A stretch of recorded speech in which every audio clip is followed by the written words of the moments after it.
Steve Volponi and his college teammates, and they wrestled together at Anderson College, and they were both national qualifiers.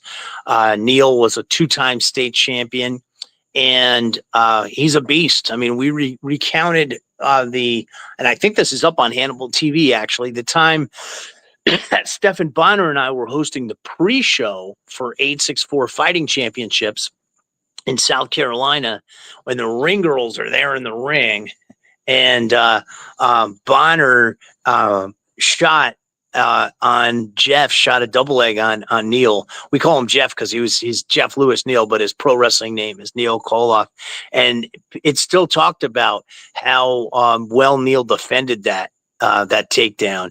And he's a stud, and he's well known in South Carolina because he's on the radio. That's why we were interviewing him for Fox Carolina on that pre-show, because he was the shock jock back then for years, but also a stud amateur wrestler and a pro wrestler. He's been a pro wrestler for years. So we're welcoming him to the CDB Channel 2 in Charleston for a feature match coming up in the fall. So we got all kinds of cool stuff going on with Shoot Pro, but I had a long talk with Shelton Benjamin about South Carolina wrestling and about his dear friend Neil, because Shelton is a legend in South Carolina. Of course, he went on to wrestle for University of Minnesota, but he wrestled out of Orangeburg, and he's very close friends with Neil, and he really dug Shoot Pro. Shelton loved it. And of course, Hulk Hogan called him Benjamin Shelton a few times. Hannibal, did you see that? Yeah, he's claiming that they're good friends and calling him Benjamin, like he had it confused, and I think Shelton kind of got offended by that. Oh, he responded and said that Hogan was never his friend. And I love the Hulkster. I mean, I'm a Hulkamaniac going way back. But I thought that was funny because we're talking with Shelton about doing the broadcasting for that match, for that Shoot Pro match for the TV show coming up. So yeah, a lot of cool stuff going on. It was an awesome weekend. You saw with Nature Boy Ric Flair. Wish him nothing but the best. But there was a gorgeous. He wasn't looking too good. I have to say, somebody commented that he wasn't, and then someone else, well, he looks pretty good for 76. My dad's 77, and he looks a hell of a lot better than that. And I have a workout partner sometimes who's 74. I know he's like been through some battles, but like he was not looking healthy. I have to put that in perspective, though, just as an intellectual and so forth. The average male born today in America will live to be 74.5 years. So if he's on this side of the dirt, to me, he's doing pretty well. And again, I have no animosity towards Rick. I wish him nothing but the best. But Jason was right there, and the lovely Mel, who was a beautiful young lady that Jason and I met, and I ended up spending the weekend with. Beautiful woman. She encouraged me to make up with Rick, and I tried to. And I'll tell you, Jason was right there. He saw what happened. I was videotaping it. Yeah, he was taping it as it happened. And so Mel was like, go over there. And, I didn't want to do it, but I walked over, and Dave Fetterman, who was his handler and bodyguard, Rick was talking to him, shaking his head, and he stood right there, and he blocked Rick, and he said he wants absolutely nothing to do with you. No, he said he didn't have time for you. Yeah, he didn't. Exactly, that's what it was. He says Rick has no time for you. That's what it was. And so I said, fine. I know the animosity he had. Kevin Sullivan told me, Andrew Anderson told me when I went on their podcast. Rick called me after I went on their podcast and swore at me, said he was going to kill me. We all know that. But the King, I'm down here in Florida, enjoying my golden years, having a great time. Jason and I have a blast down here. We recently went bow fishing. I'm trying to get Jason to go back out with me Friday night and go bow fishing. We enjoy life. I have nothing but kind words for the Nature Boy, and I wish him nothing but the best. Very interesting. Was that your first experience at a wrestling autograph convention, Jason? Oh, can you guys hear me? Jason, you there? Well, you tell me, how did Jason like the experience, Matt? Well, he was with a 7'4" Puerto Rican pro wrestler, and did pictures with him and a cool video with him. And I think Jason had a blast at the convention. He had a nice chat with Kurt Angle about their similar experiences with their necks. Jason actually won a fight where he broke his neck. Kurt Angle, of course, famously made that comeback, and Jason made a comeback after a broken neck. So they had a great chat. We had a great chat with Hacksaw Jim Duggan. He loves Shoot Pro Wrestling. We had a great chat with Leah James, the gorgeous British wrestler. We spent a lot of time with her. She loved Shoot Pro Wrestling. We were going around. We were showing everybody the highlights, the videos, what Shoot Pro is all about, talking to the dude, the bro, rather, Matt Riddle, talking to Bobby Lashley, talking to Hacksaw, who was a New York State wrestling champion. And he and I were talking about the upstate South Carolina and hunting up there. And he's an old hunter from Glens Falls, New York, talking about how much it's different it is than the city. And we had a great time. We really enjoyed ourselves, and we got the word out about Shoot Pro Wrestling. We were looking for Eric Bischoff, but he was not there. He either no-showed or he might have been there on Sunday. But yeah, we had an awesome time. And I want to say, Jason, and I want to explain what Jason's role is going to be with Shoot Pro Wrestling. Shoot Pro Wrestling is all about the exciting matches, win by pin or submission, 3 5-minute rounds. We've got some great episodes coming out in the next few weeks here on the Hannibal TV that are going to include some coaching clips from our Presidente Pat Milicic, Frank Shamrock, and the King of Pins, Wade Chalice, from our big Vegas con and tournaments, and some fast-paced matches. Amazing fast-paced matches that I called with Jake and WWE Hall of Famer, the living legend Larry Zbyszko, great broadcaster, great amateur wrestler himself, as well as pro wrestler. And everything's going great, for Shoot Pro. But Jason approached Jake and I, and he had some great insight. He said, have you ever thought of having a Masters division for Shoot Pro? And we put Jason in charge of that Masters division. Now, these will not be televised matches on our TV shows. We want to give the young guys an opportunity to shine. We have LFA competitors, LFA champions. We have NCAA wrestlers. We have Fight to Win grappling champions. Our athletes come from the MMA cage, the amateur wrestling mat, and the grappling stage. And we want to keep the young bucks out there for our television shows. But what Jason's going to be doing for us is running some Masters tournaments. And I know, Hannibal, yourself as a national champion in freestyle wrestling and also in grappling, you're very familiar with the Masters division. For the older folks, the silver-haired folks, the silver foxes like myself and Jason that still want to get out there and compete.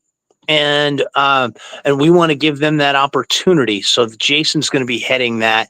But again, those won't be broadcasted. We won't have commentary. They'll just be like tournaments moving forward in that regard. So Jason, what are your thoughts, man, with Shoot Pro Wrestling? Welcome to the team. Thanks, Matt. I think it's great. It's Jiu-Jitsu has the senior masters divisions. I think a lot of guys that are older would like to get out there and compete with pins and submissions with Shoot Pro Awesome. for sure.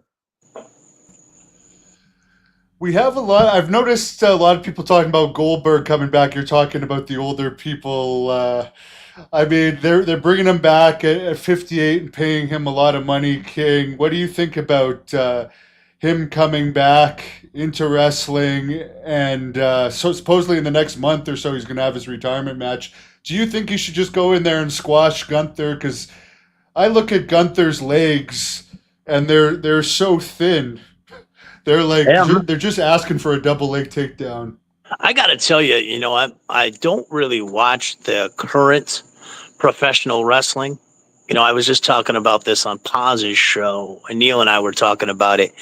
And I was talking to Aaliyah James about it. I actually showed her my highlights from my tenure in the world of pro wrestling.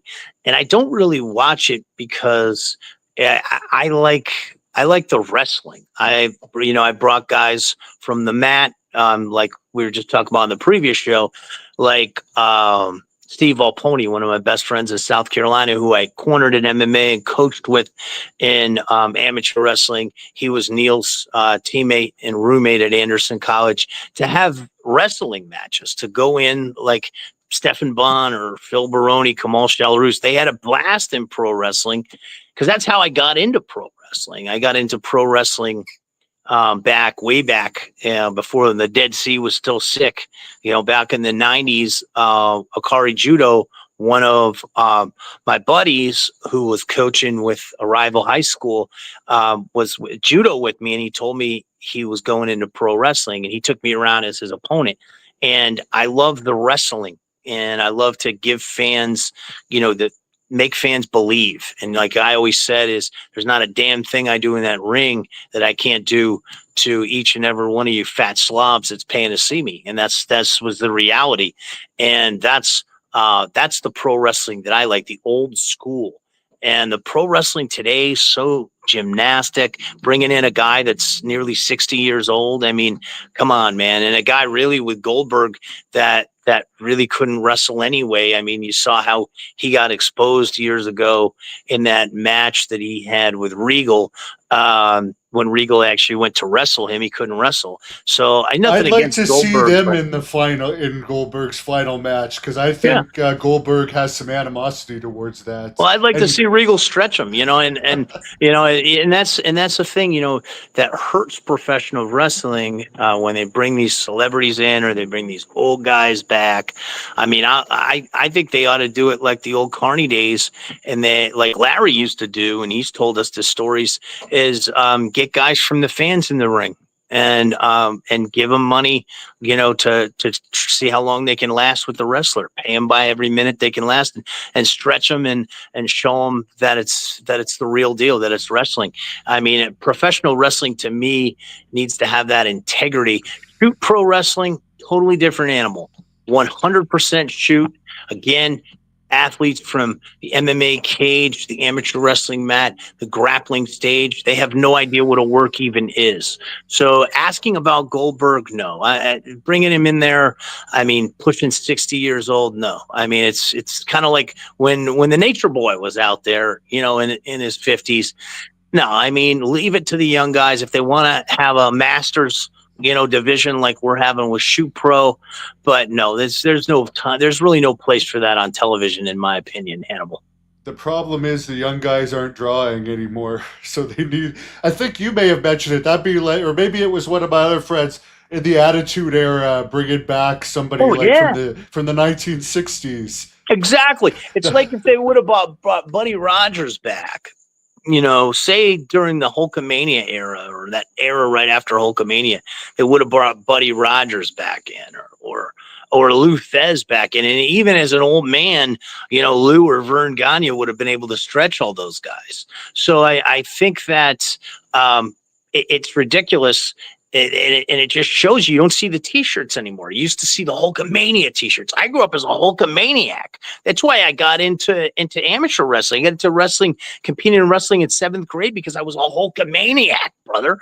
You know, you don't see the T-shirts. You don't see. You remember the NWO era, the Stone Cold T-shirts, the Attitude Era. You know, I think professional wrestling has lost that sizzle, that mystique.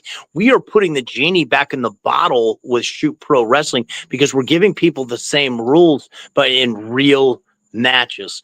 And, you know, I wish those guys nothing but the best, of course, just like I wish Hogan and Bischoff, who are using freestyle. I just said this on the other show. I think a lot of fans don't understand. And Hannibal, you know more than anybody as a national champion in freestyle, how freestyle has changed. You know, I competed in freestyle back in the 90s. Freestyle of today is more like sumo, right, Hannibal? Yeah, there's not a lot of action, and it's about getting your points and keeping your points. As far as your events, do you have any events coming up, or is it a situation where you've got a bunch of footage from past events where you're just going to release the footage? So Because I've here's had a lot of fans ask about that. Where is this Oh footage yeah, coming from? we have over 30 matches that are being edited into episodes now. Then and you and I talked about this when we had Jake on a week ago. You know, when you were on there with Jake and I, and we have 6 episodes, 6 to 8 episodes that are going to start dropping within the next few weeks. So we're way ahead of the game when it comes to matches and episodes and footage. And then upcoming, we have Jenny Santana is going to be hosting our women's tournament in Las Vegas. And then Kamal Shalarus, who I was just with here in Florida a few weeks ago, the grand opening of his gym, which is coming at the end of the summer.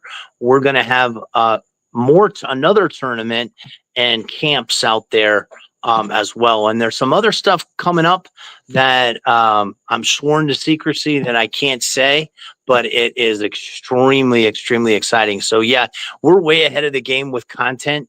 And like, you know, like we say on all these shows, you know, Eric Bischoff, and I don't know if we mentioned this. I think Jake and I mentioned this to you. Eric Bischoff was at a Shoot Pro event at Crusher Fest in Wisconsin back in 2021. He was front row and he was interviewed in the ring. So Eric, Hulk Hogan, and Izzy Martinez, who's followed scientific wrestling for the last 9 years, are all well acquainted with scientific wrestling and Shoot Pro Wrestling. Jake's been the cutting edge, the man for camps for the last 25 years. And he's had Shoot Pro Wrestling for the last few years. We're really amping it up now with the TV shows, TV in Charleston, like I mentioned, South Florida, Vegas, Hannibal TV, Action Martial Arts. We have our contract. We're going to start airing on Triller TV. And then we've got some other stuff that I say I'm sworn to secrecy that I can't disclose at this time, but there's a lot going on for Shoot Pro Wrestling. Jason, I don't know if you've ever run into Ben Askren, but have either of you guys heard that he's fighting for his life right now from a staph infection? And Jason, have you ever had a staph infection? Because this seems very serious. It's been a couple days now. He's been in the ICU, and from what I understand, he hasn't pulled out of it, at least as of a couple hours ago. Yeah, I wish him all the best and prayers to him and his family. And fortunately, I've never had a staph infection. I've had other infections, mat infection, ringworm, and stuff like that. But no, not a staph infection. I never have had. Yeah, I want to say, you know, thoughts and prayers for sure, praying for Ben Askren to make a full recovery.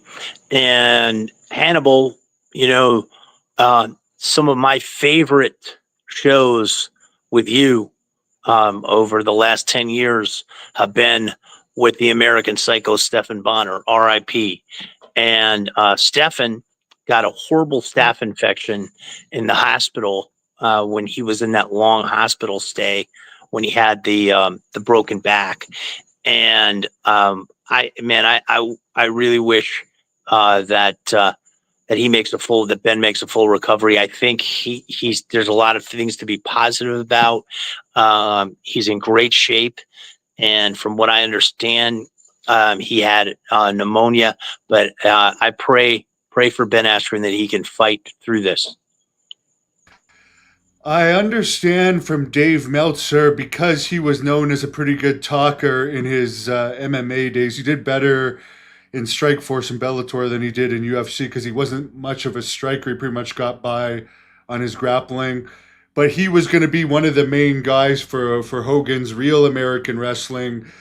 He had signed with them, but they liked that he was a big talker. Do you guys have anyone from your roster that you think is going to be able to capture the audience? Oh yeah, yeah, absolutely. And I say just 2 words: stay tuned, because these episodes that are coming out in the next few weeks are going to captivate the fans like nothing else.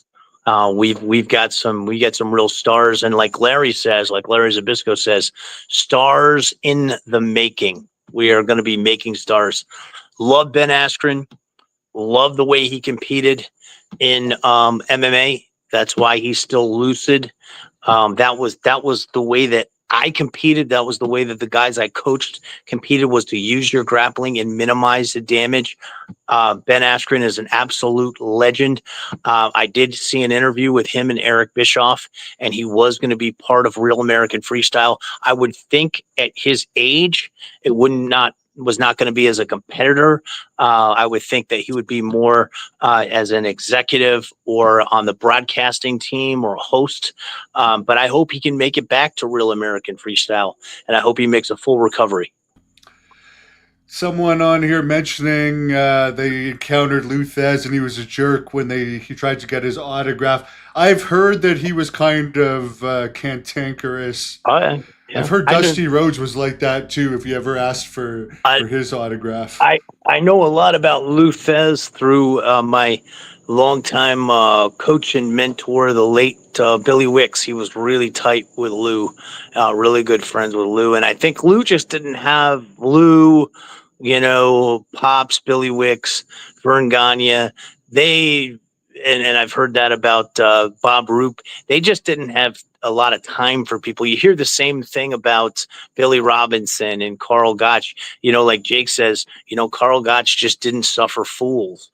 So I think that's probably what it was. But Lou was a great, a great wrestler, shoot wrestler. So I'd say, he's on my Mount Rushmore. I'll tell you my Mount Rushmore of pro wrestling, and I'll explain why it's what it is. Starts out with Frank Gotch, because from the shoot era, because Frank Gotch and George Hackenschmidt drew the biggest, huge crowd when wrestling was the thing. The sport. It was before football and baseball, when it was wrestling and boxing at the turn of the century. Next on my Mount Rushmore is Gorgeous George, because Gorgeous George, he was a shooter, came out of the Carnies, but Gorgeous George was the ultimate entertainer. He wasn't just the biggest star in wrestling in his day, he was the biggest star of early television. Third on my Mount Rushmore is Lou Thesz, because he was the quintessential traveling champion, territory champion.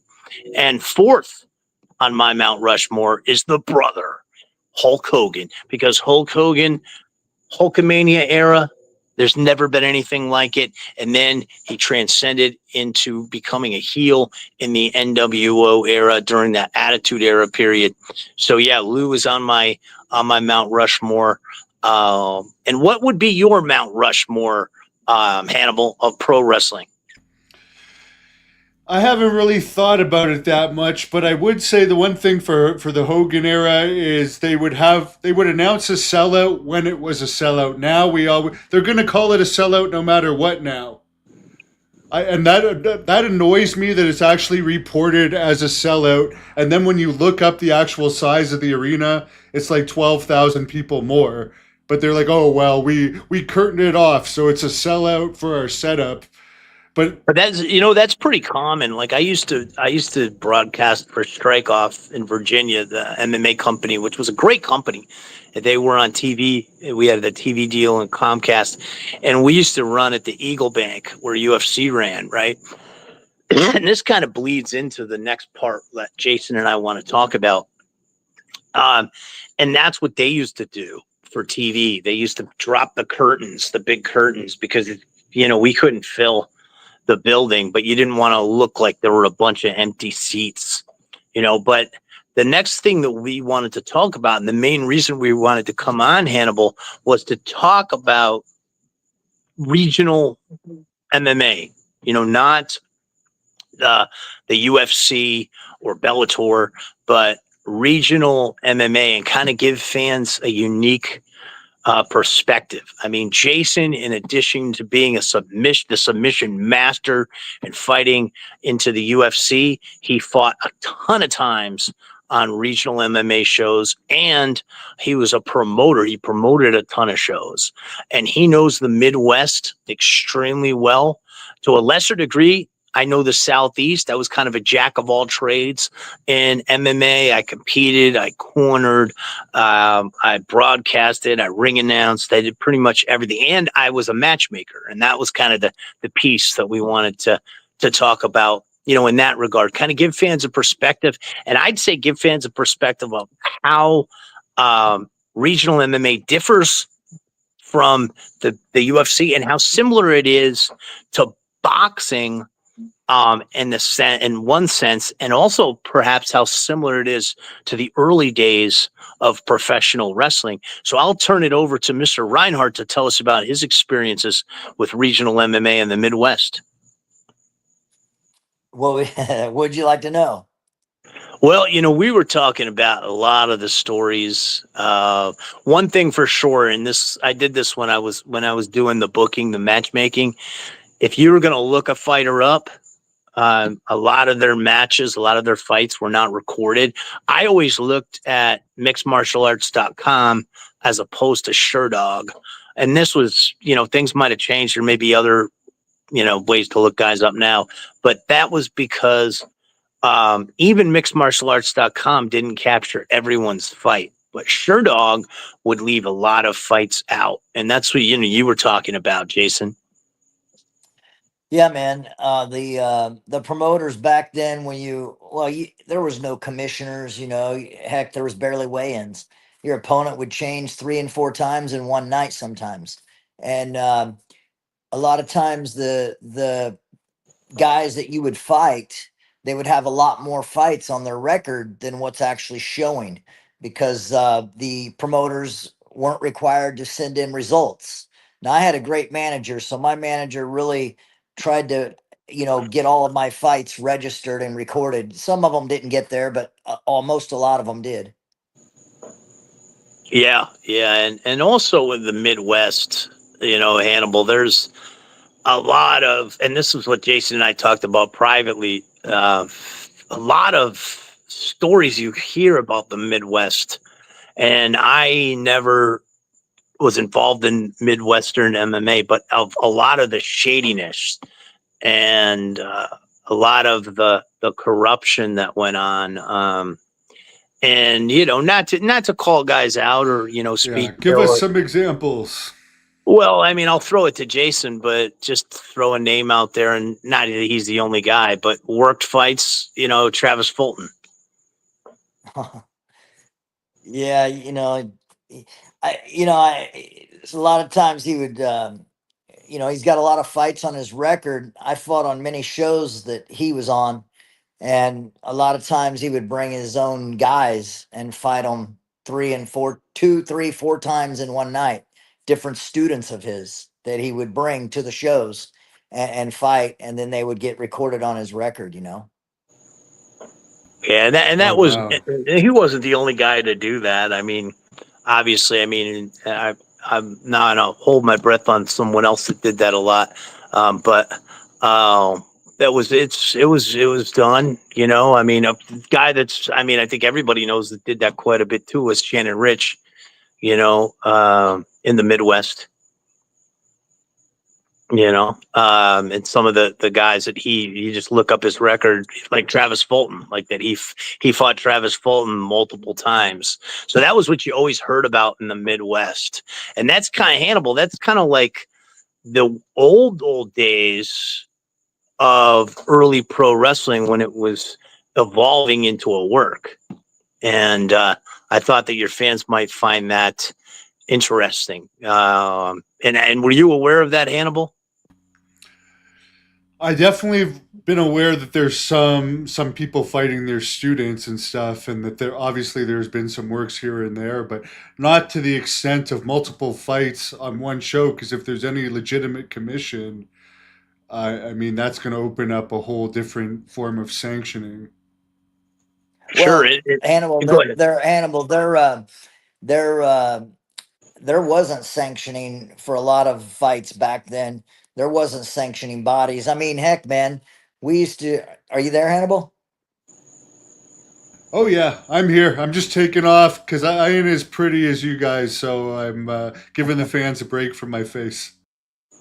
There was times where the promoter, the cops, would locate our venue, and then we would go to a secret venue and fight to try to avoid the cops so they wouldn't shut us down. That was right about the time where the state wanted to get their nose into everything, but they weren't quite there yet.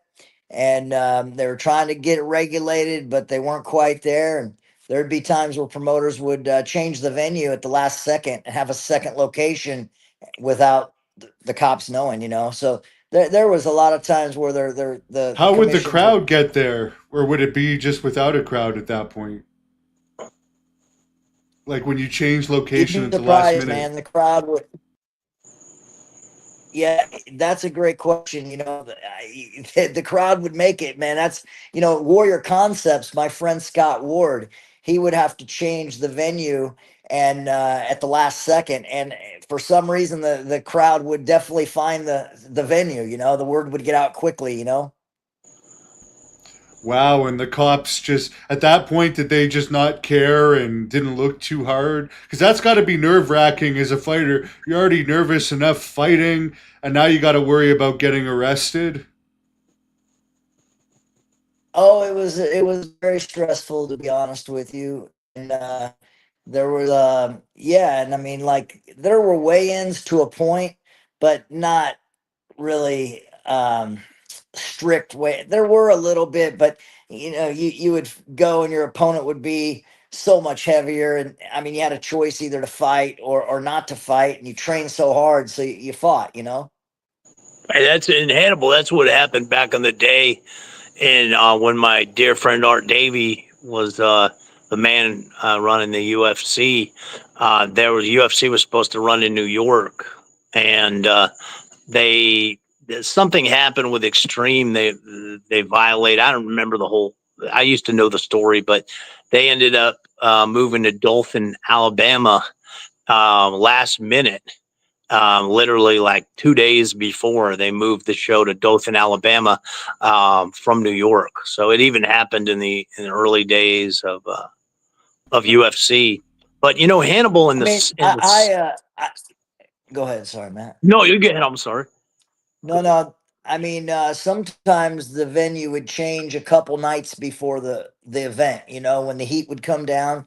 But I remember one specific time that it changed the day of the day of the show.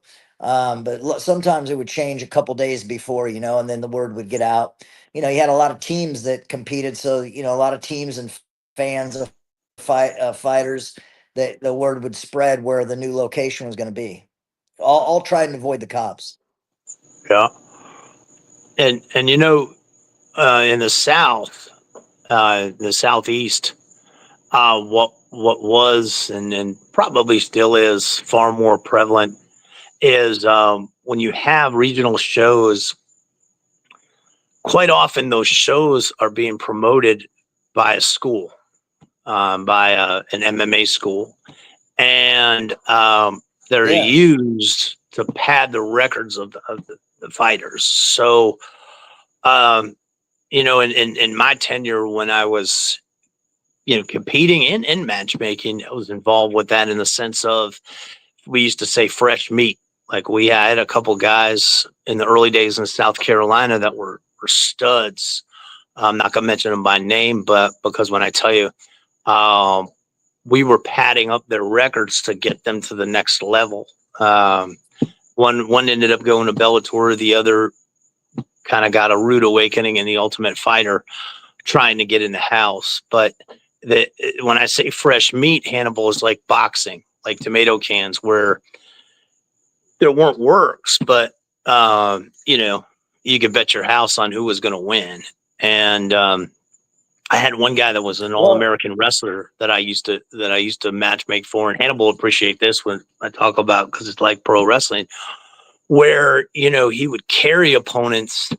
And one time he even asked me, he goes, when do you want me to finish them? Like, what round do you want me to finish them? And that was back when they were doing the boxing and MMA combo shows in the early days, where the matches were taking place in the boxing ring. So, I mean, that's kind of Hannibal. That sort of has that parallel with like the old school professional wrestling. And I think a lot of fans don't fully understand that. And I've talked about with what we're doing with Shoot Pro Wrestling, but also the roots of mixed martial arts, and how Japanese organizations like Fujinari Gumi and Pancras were the precursors, and Shuto. My old coach and dear friend and co-author Eric Paulson was world champion in Shuto. Those organizations all came out of professional wrestling. Shuto was Satoru Sayama, Tiger Mask, and Karl Gotch, and Suzuki and Funaki started Pancras, and Frank Shamrock and I had a great conversation with that in our interview out at the Shoot Pro CatchCon event. So I think your listeners will be fascinated by that, because you're a combat sports channel, but you do so much with pro wrestling to understand the roots of mixed martial arts, but also the parallels to boxing when it comes to padding records, right? And Hannibal, I'm sure it's something that I think your listeners would find quite fascinating. And I know it happens on amateur shows, which it happens all the time in Canada on amateur shows, where they'll put people in the cage that Florida have used no to be all business being pro. in the cage. Yeah, Florida used to. We used at Militich Fighting Systems. He used to fight smoker shows on Wednesdays. We would get done training and go to the bar and sign up. It was all amateur. Well, you'd sign up. You never knew you were going to fight. Just fight guys off the street, Yeah, and Florida used to be all pro. Like, everybody had to get paid. They didn't allow amateur. But in the amateur, what a lot of the shows do that I think fans don't understand is they make the fighters sell tickets, right? So the fighters will make money selling tickets because they get to keep a piece off of the ticket price. But that's how they fill their shows, because unless it's like a UFC, a lot of times smaller regional shows are a lot of guys who train with the guys competing and their friends and family, right? So you want to, when you're promoting, like the promoter, when I was doing the matchmaking, the promoter always wanted to book local guys who could sell tickets. And when I say sell tickets, I'm not talking about putting butts in seats because of their name value. I'm talking about physically have to sell tickets in order to fight on that show. You'd have to sell tickets in order to fight on that show. Yeah, and that Yeah, still and hey, happens. there were weigh-ins, but it wasn't like it is today. Very strict, and it was very loose weigh-ins, and but there definitely wasn't the commissions that you see today at all. But keep in mind, back then it was called no holds barred a lot of times, until MMA got the name MMA, but it was called NHB, no holds barred. Yeah, that's true.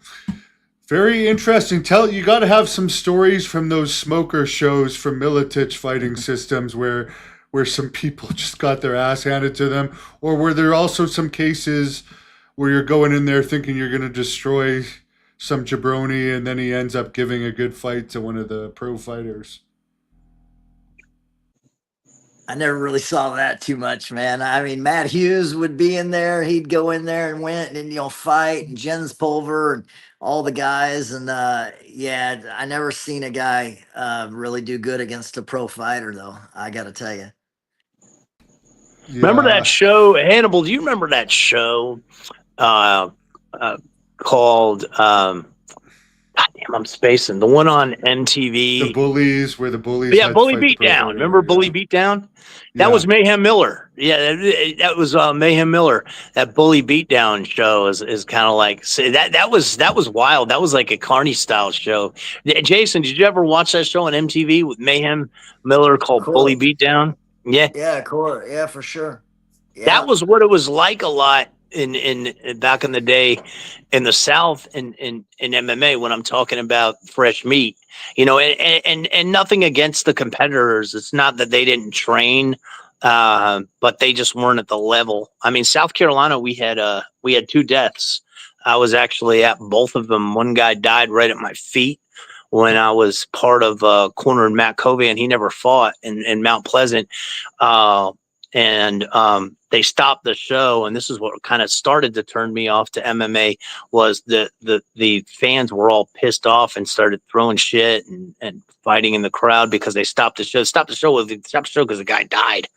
Like, and then the other one, Kamal was cornering with me on that show, and that show was in the upstate in South Carolina in the Greenville area.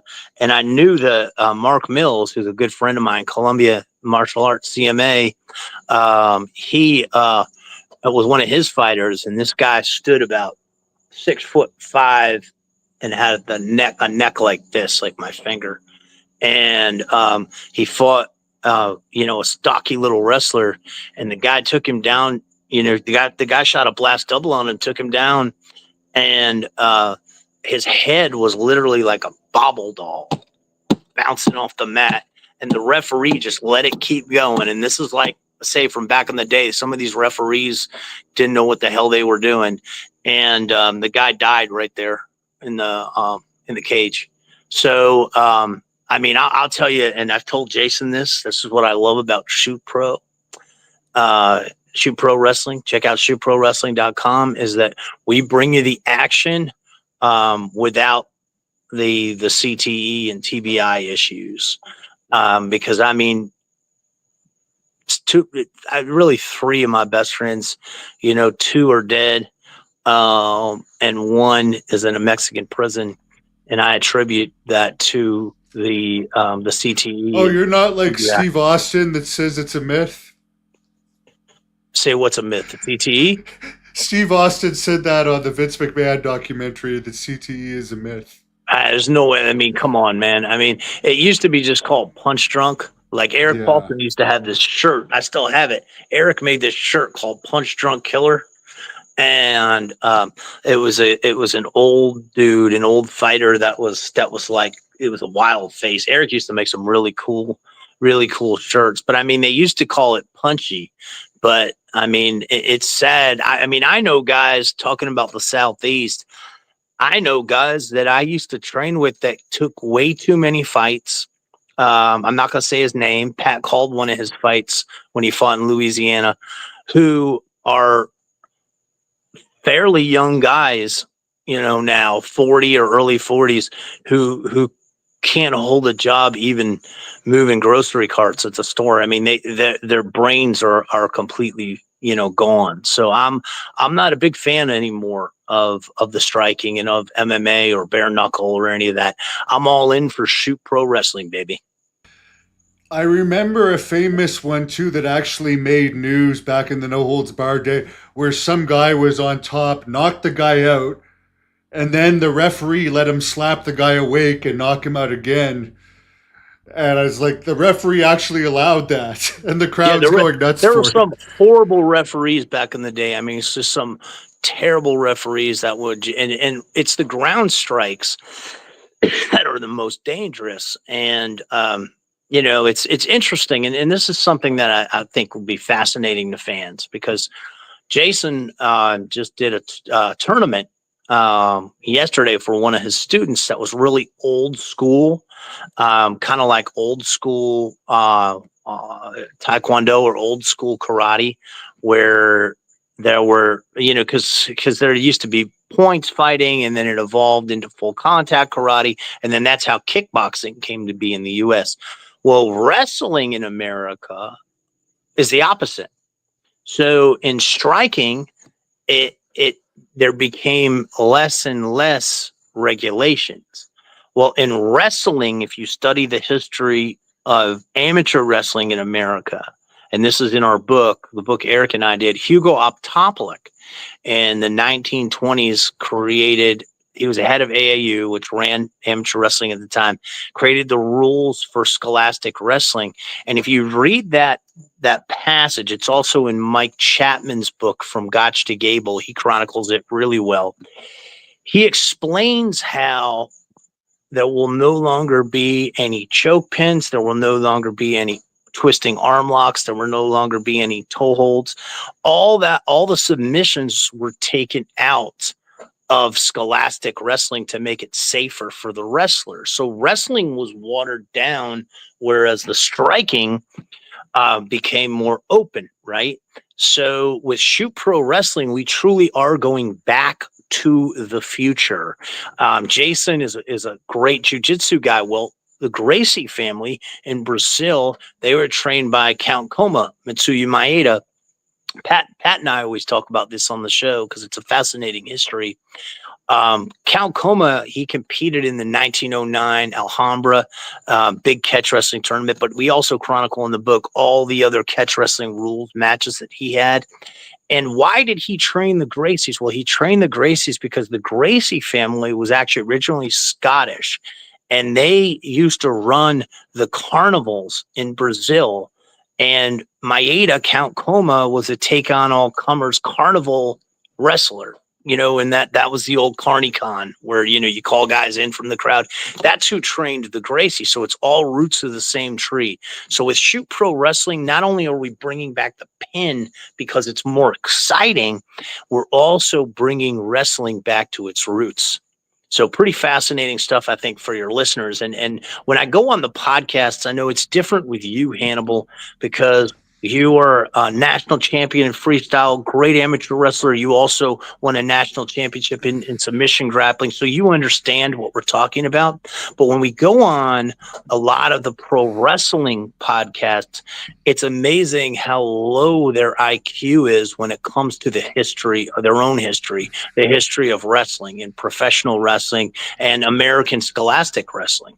So one of the other things that we're doing with Shoot Pro, and Jake's been doing this for years with scientific wrestling, Paulson and I did it when we wrote our book, is to educate the wrestling fans.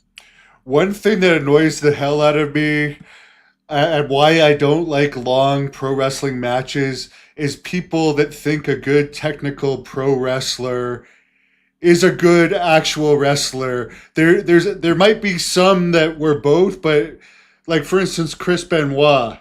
People think he was a good wrestler. I've never heard of him ever wrestling. No, I don't think he or grappling.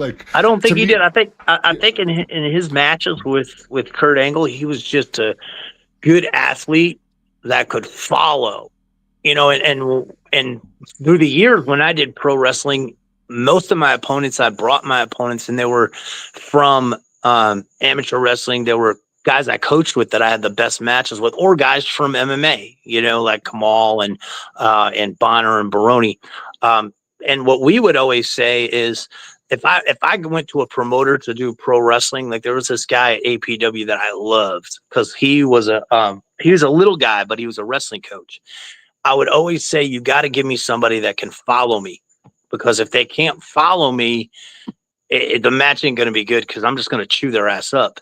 And there was a funny story that Chuck Sloan told here on the show with Old School Shooters. Chuck used to corner fighters with me. He was a good amateur wrestler himself. And He remembered a match where the kid was crying and saying that I shot on him, crying in the back. And all I did was wrestle him, and he couldn't follow me. So I just cradled him up and pinned him. So yeah, I mean, it's interesting when you look at that, like Dory Funk Jr., Jack Briscoe matches, right? I don't think Dory Funk Jr. I mean, Jack Briscoe was a D1 national champion. I don't think Dory Funk Jr. had much of a background either, but he was kind of like his dad Coach would have Benoit. taught him, though. His dad was a shooter. He would have taught him. I think they shot in the barn all the time. Yeah, so I mean, he may have had some shoot background, but Yeah. Benoit, and I think in Benoit's defense, not in his defense over the horrible things he did, Benoit spent years in the New Japan dojo, so I'm sure he learned how to shoot there. He would have gotten shoot up, and that's the way it should be, in professional wrestling, and I mean, I just don't watch it today, but I did go to a match that Tony DiNucci had, a show that Tony DiNucci had here in South Carolina, right in that town where I live in. That was awesome, man. I mean, those guys, I talked to a lot of the kids, and a lot of the kids were from the jiu-jitsu school here, and they had some really good matches. But I just don't like all the acrobatics, that they do now. Real shooters in the past 20 years, someone's asking, I would say Shelton Benjamin, Brock Lesnar, Kurt Angle, Charlie Haas, Steve Blackman, Charlie. Yeah, I've actually wrestled amateur Charlie Haas. We went even, but Shelton outpointed me. I will say that I did amateur wrestle Shelton too. Well, do you know that Shelton Benjamin, when he was with Marty Morgan at University of Minnesota, he was Brock's coach. He would beat Brock, apparently, I heard. Yeah, he would beat Brock, and that's what everybody says, that he would beat Brock. Marty Morgan said that. He was the coach from University of Minnesota.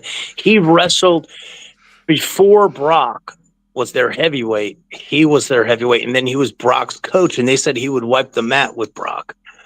So yeah, he was a beast, but he's a South Carolina, and in coaching in South Carolina, when I was talking to Shelton the other day with Jason at the Fan Fest, I told him, I said, man, you remind me so much of a kid we had at Dutch Fork, Tim Dudley.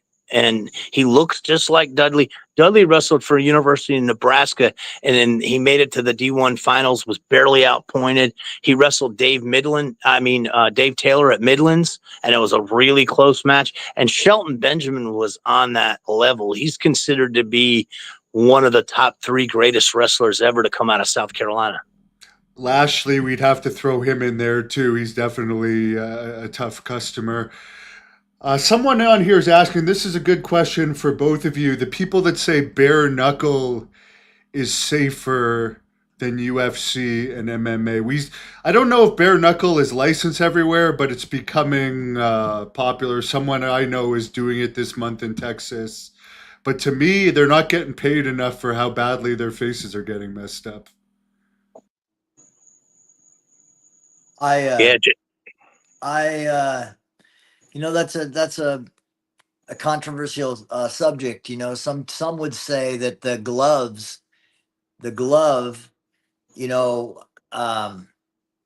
it spreads the punch out versus the bare knuckle. It spreads the punch out over the brain versus the no glove, where it's knuckle, it's bone on bone. So a lot of the cuts are superficial. I'm not saying I believe that. I'm just saying that's what the argument is. Sometimes that they say that the punch, it's pinpointed, where it's, you see a lot of damage, but the punch in MMA is spread out and jars the brain more because of the glove. Again, I'm not saying that's true. I'm just saying that's what people say. That's what people say about boxing too, because the heavier gloves are supposed to be more dangerous because you can land a lot more shots, and with the padding. I don't know. I mean, I'm not familiar, and I don't watch the bare knuckle boxing. It makes me sick to see females do it. I mean, I'm a hypocrite in this regard because I did corner a couple female fighters, but I don't like the women's MMA. And Bonner, incidentally, didn't either. He would not call. This is interesting. when I was broadcasting with Bonner with 864 for Fox Carolina, he made it clear to the promoters that he would not do not put any girls, he called them girls, do not put any girls fights on here. I won't be part of the show. Then the last thing we'll talk about to wrap up, someone else was bringing up Lou Thez. Do you think a lot of these people that are getting paid to train would even have done wrestling back in the territory days when you would run into guys like Thez and like you're going to get in there with him and he's legitimately going to rough you up, and that's just part of your job. You have to suck up and take it, or you're not going to get booked anymore, because they wanted you to be tough in the old days because it was still... That's how pro wrestling always was. I don't know if it's like that anymore, but when The Undertaker, like he was telling Rogan, I mean, when he went into pro wrestling, you know, Buzz Sawyer, who Dan Severn, I think that was before his $2.5 million a year contract, by the way. They signed him after that to keep his mouth shut. Yeah, well, he was talking about Buzz, you know, and Buzz was a stud. Like I say, Severn barely outpointed him at nationals. He roughed up, you know, and this is what they always used to do, you know, and they had Larry do this to guys, you know, if you came in, they had Hogan, you know, Hogan got his leg broken by Matsuda. You know, the whole idea with pro wrestling was, you know, to keep people out. And, you know, Buzz beat the hell out of Undertaker. He says, you know, he cross-faced him and broke his nose and just had his way with him. And that's what pro wrestling is always supposed to was always supposed to be, was the toughest guys. I mean, Frank Shamrock talks about that, you know, in Japan, like with UWFI, which predated Pancrase. I mean, the matches on camera were close works, but in order to get on the show, you know, you had to shoot in the matches. And I think that they should bring that back. And I mean, what we're doing with Shoot Pro Wrestling is a whole nother level. It's all shooters, it's all shoots, but pro wrestling in general, I think, needs to bring back that toughness, because I see they bring some rapper on there, some skinny rapper on there, and he's throwing the Miz around or something. I mean, what the hell are they doing? He potatoed Cody Rhodes, and Cody didn't do anything about it. Yeah, I mean, that's disgusting. When I was doing pro wrestling, if somebody potatoes you give them a receipt, you know, beat the fuck out of them. You're not, that's what it's supposed to be. And I think that as pro wrestling is got the viewership of it has gone down, as the integrity of it has been completely lost. I mean, when they talk about it being a work and all this, I mean, that's why I'm so happy about Shoot Pro Wrestling and what we're doing. Again, shootprowrestling.com. Check it out. Check out Scientific Wrestling Instagram. What we're doing is great. We're putting the genie back in the bottle. We're taking combat sports back to the future. There's also that new show coming out called WWE Unreal that's going to be on Netflix this summer. That's supposedly going to take you into their creative room.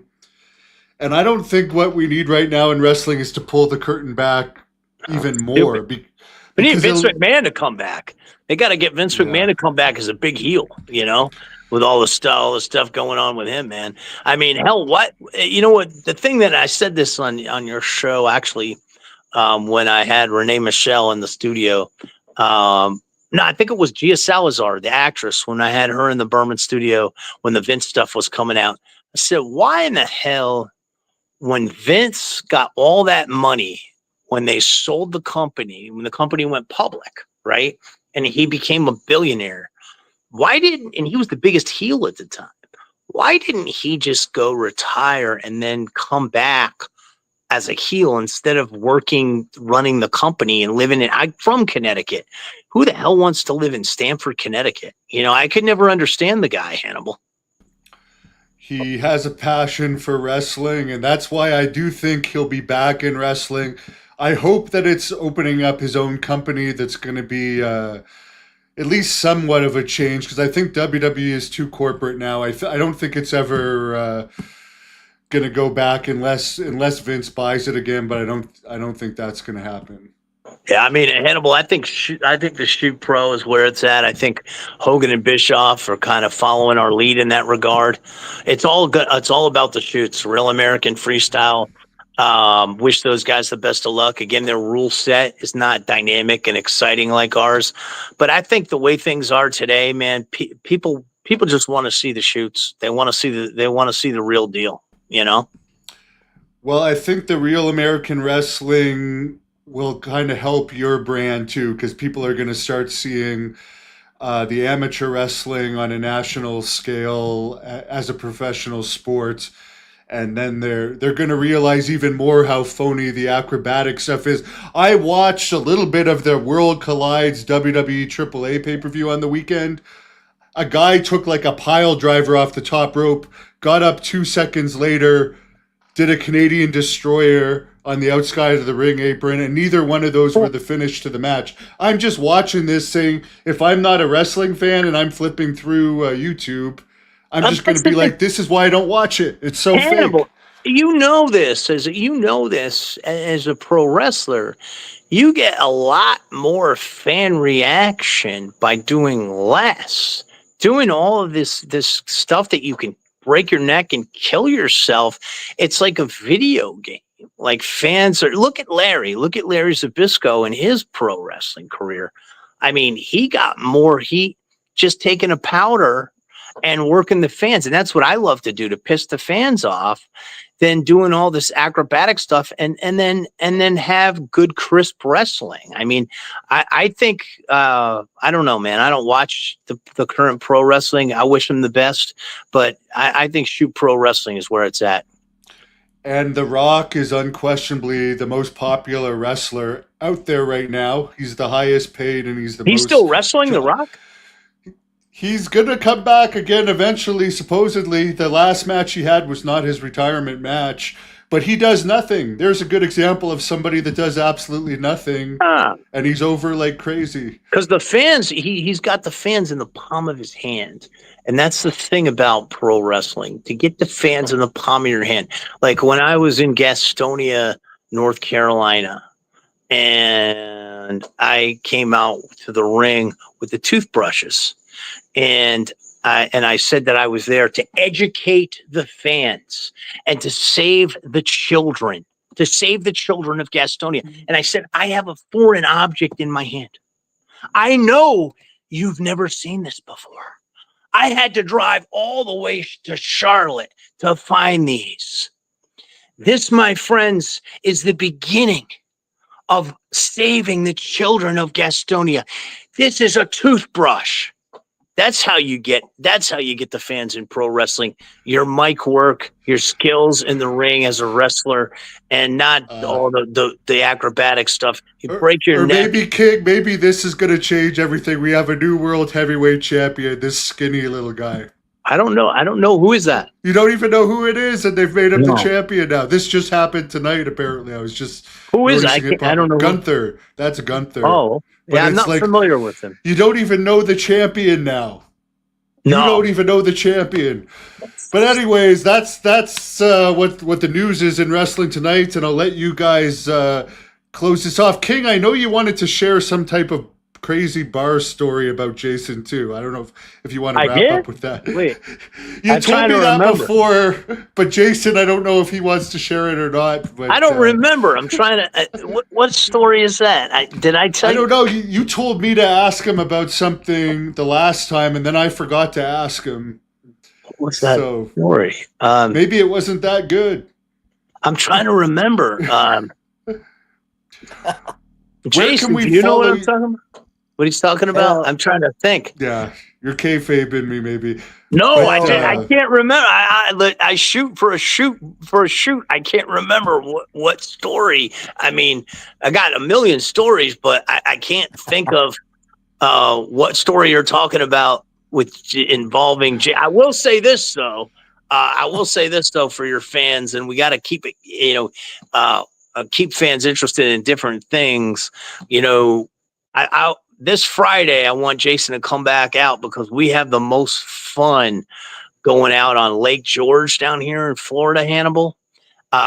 We go out on the boat with the lights, and oh man, there's alligators swimming under us, and there are tons of tilapia here in Florida, and they bed in this shallow lake, and we shoot them with the bow and arrow with a string on it.